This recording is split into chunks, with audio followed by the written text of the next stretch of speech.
turizmin e pleqve. Seksual. Jo, turizmin seksual, harrove turizmin seksual. Atë në kuptova, U arrestuan javën e shkuar, ju e keni përcjellë si redaksi 50 vajza kolumbiane që kryenin përmes një portali me emër tim Tirana. Po tani që jemi jo vetëm vend për disa lloje turizmi, po edhe për disa lloje terrorizmi. Ç'a presim nga italianët? Tani unë mendoj se duhet t'japem disa shifra për të kuptuar se sa... Vetëm shkurt, lutem se jemi në limitet kohës. Shkurt, po shumë të rëndësishme.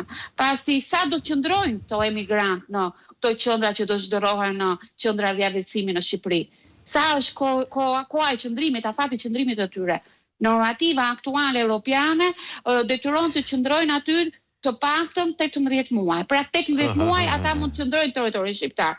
Dhe thuhet, apo është në akt, që brenda 2026-2027 normativa europiane për personat me urdhër dëbimi do të shkojë deri në 24 muaj.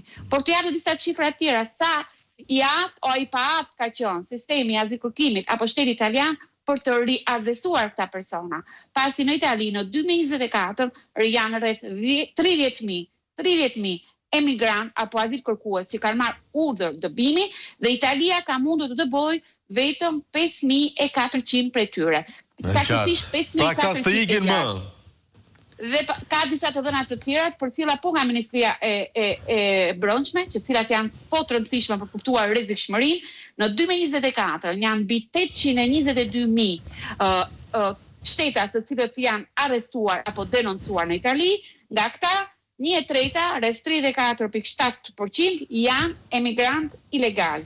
23.8% për tyre janë të dënuar për vrasje vullnetshme, 35.7% për tyre tentativ vrasje, 39.2% për trafik droge dhe mbi 23% për prostitucion. Dhe po Ministria e Brendshme italiane thotë se 1/3 e vendeve në burgjet italiane janë emigrant, kryesisht emigrant me urdhër dëbimi dhe emigrant të palishëm. Një panoramë brillante kjo e asaj që na pret.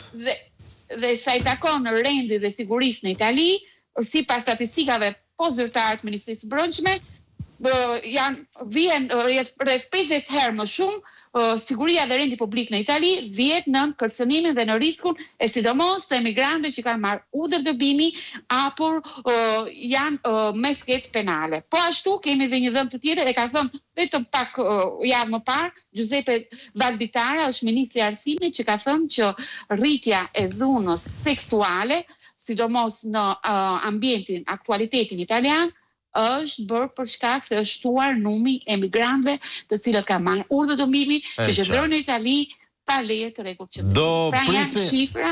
E kuptoj Alba dhe kam përshtypjen natë me rrove mjaftueshëm.